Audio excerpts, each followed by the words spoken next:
Here is our next case study number 38 from CA Final Audit MCQs and Case-Based Scenarios booklet issued by SCI. You can download it from Institute's website. Okay, let's start with the case study.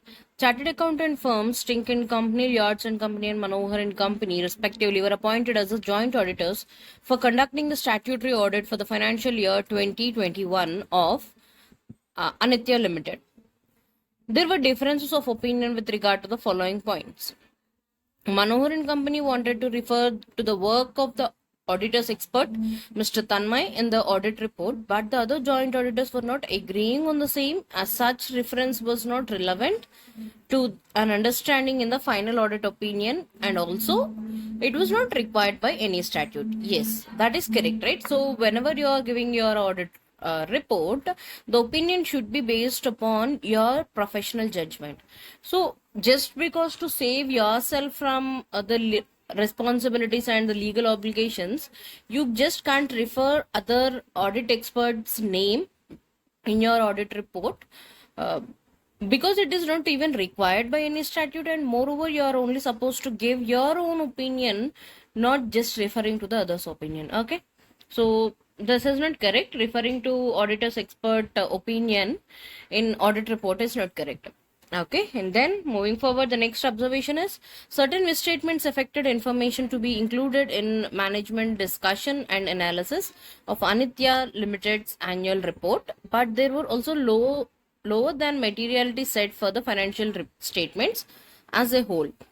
And also, according to Yards and Company, there was no requirement to perform any audit procedure on the same, but the joint auditors were not agreeing on the same for the reason that the information may reasonably be expected to influence the economic decisions of users. Yeah, we do have a separate question. We'll discuss this particular issue with that thing. Okay, moving forward.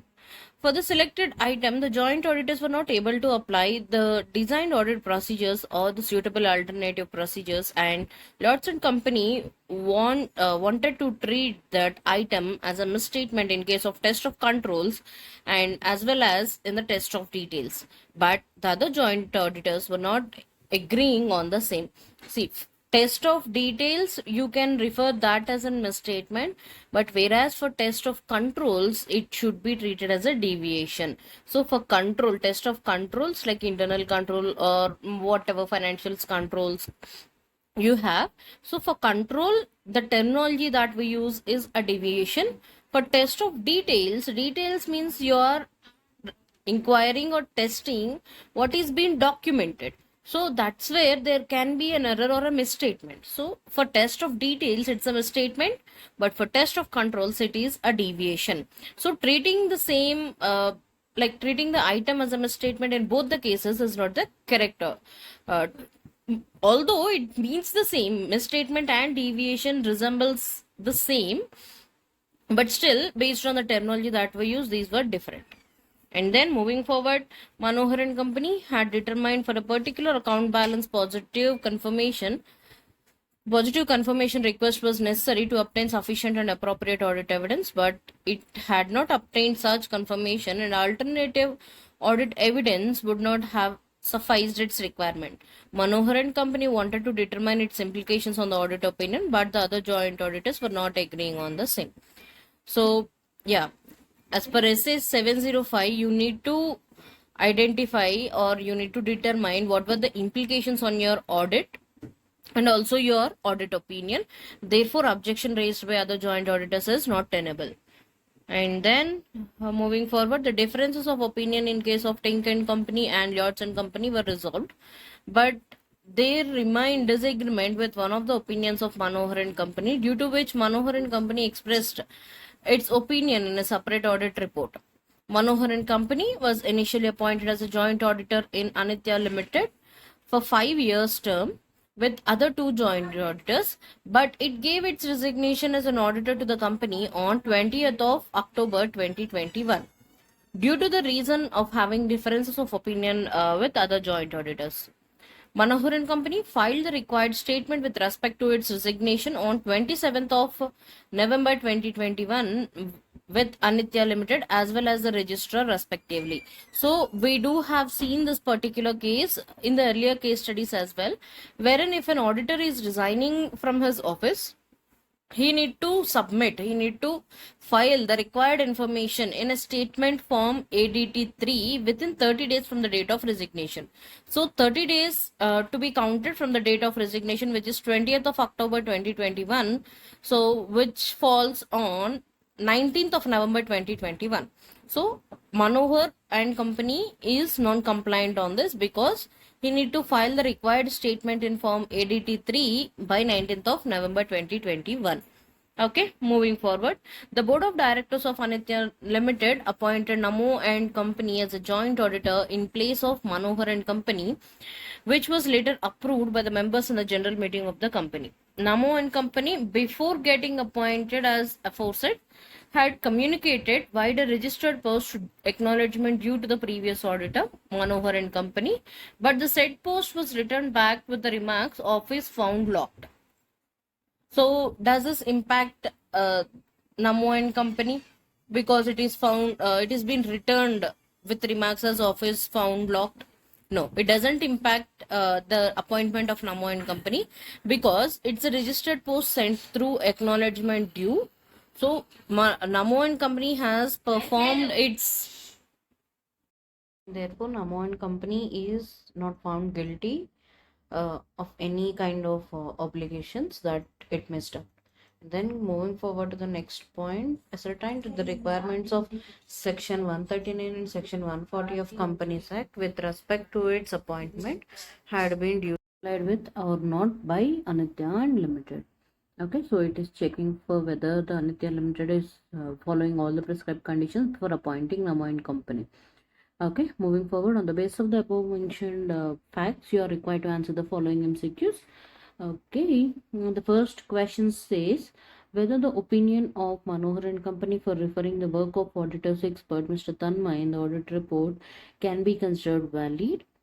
The answer is no, as we have already discussed that referring to expert in your auditor opinion, in your audit opinion and final audit report is not a valid context. Audit opinion in audit report, and moreover the audit report in entirety is belonging to the professional judgment, is always for the professional judgment of auditor. So you are not supposed to refer to any kind of expert's opinion in that. However, you can take the help of expert while determining few of the facts. So, and moreover, it is not required by any law or regulation. Therefore, answer is no. Such a reference was not relevant to an understanding of final audit opinion, and also it was not required by any law or regulation. Therefore, option A is the correct option. Option B and option C is saying yes, which is not the one. Referring to auditor expert's opinion in audit report is not valid.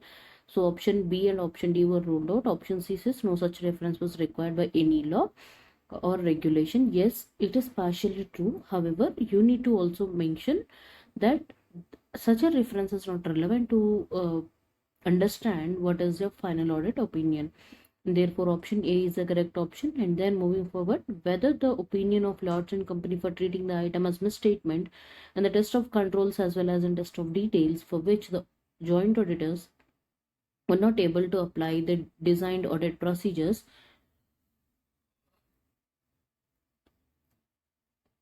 or suitable alternate procedures can be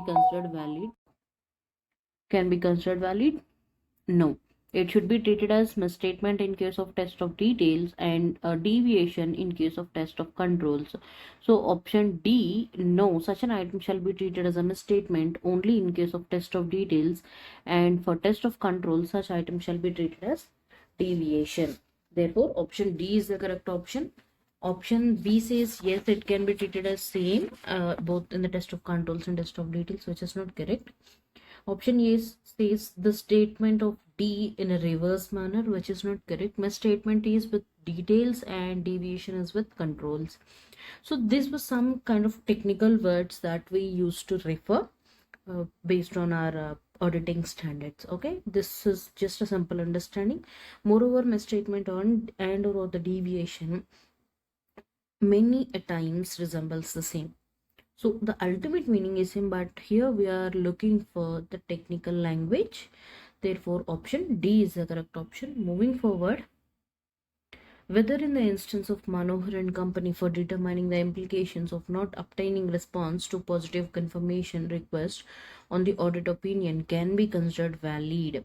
Yes, it is considered valid. So SA 705 do states that in case the auditor is unable to obtain positive confirmation or any kind of things, but so SA 705 is basically about auditor's opinion.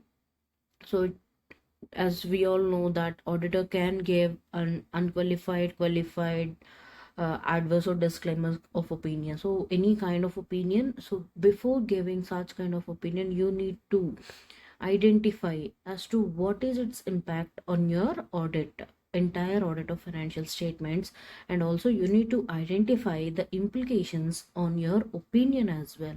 Therefore, option B, yes, Manohar and company has to determine the implications for the audit and on the audit opinion in accordance with SA 705. I tried to get a screenshot of it, but yeah, somehow it was missed. If anyone of you have found out it, please do comment below so that other people can refer to it.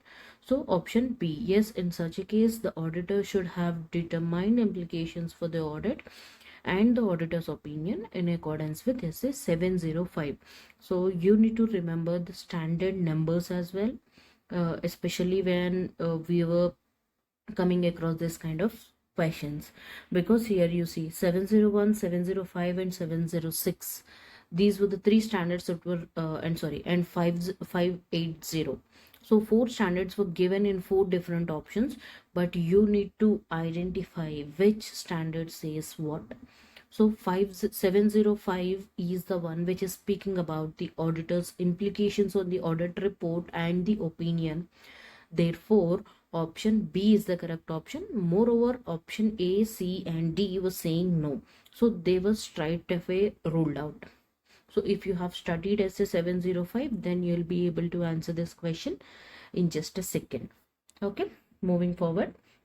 By what date Manohar and company should have filed the statement with respect to its resignation with Anitya Limited, as well as the registrar, and in what form?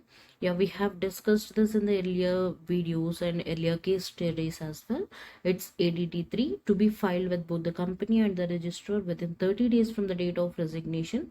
In the current case, date of resignation being 20th of October 2021, you need to file within 30 days from then, which falls on 19th of November 2021. Therefore, option option A, Manohar and company should have filed a statement in form ADT3 by 19th of November 2021. Okay. So resignation is with respect to ADT3. So don't get confused by form numbers. And moreover, people do confuse with option A and option D.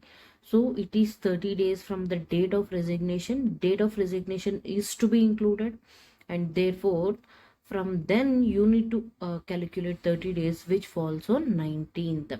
And see, October has 31 days. So while you calculate, you need to carefully calculate the number of days. So it is 30 days from the date of resignation. So 20th of October being the date of resignation, you have 11 days left in October, and then 19 days from November. So it falls due on 19th of November. So be careful while you are calculating any dates. And moreover, if it is the provision says it is in dates 30 days, 60 days, 40 days, however it is, you need to consider only days. And if the provision says 2 months, 3 months, then you need to consider months. Okay, since in the current case it is 30 days, I'm calculating the same. So 20th of October plus 30 days, which falls on 19th of November 2021. Therefore, option A is the correct option. Moving forward, whether Namo and company would be considered to have satisfied the requirements for communicating with the previous auditor. Yes, it does, because it has sent a report, it has sent out through post with acknowledgement due. So it has sent out, but if the office found locked, it is not the case with it is not any default with Namo and company. Therefore, so it has satisfied, Namo and company has satisfied its requirement for communicating with the previous auditor. Therefore, option B is the correct option. Yes, as it would be deemed that such post was delivered. Okay. So with that, we have completed our case study number 38. Yeah, for the remaining options in the last question, it is saying it is not compliant, uh, but the answer is yes, the post has been deemed to be communicated to the previous auditor. That's where the question ends. And then with this, we have completed 38 case studies from ICA booklet. Feel free to drop your questions or queries, anything in the comment, and do share with your friends and help them to revise as well. Thank you for watching. Please do like, share, and subscribe.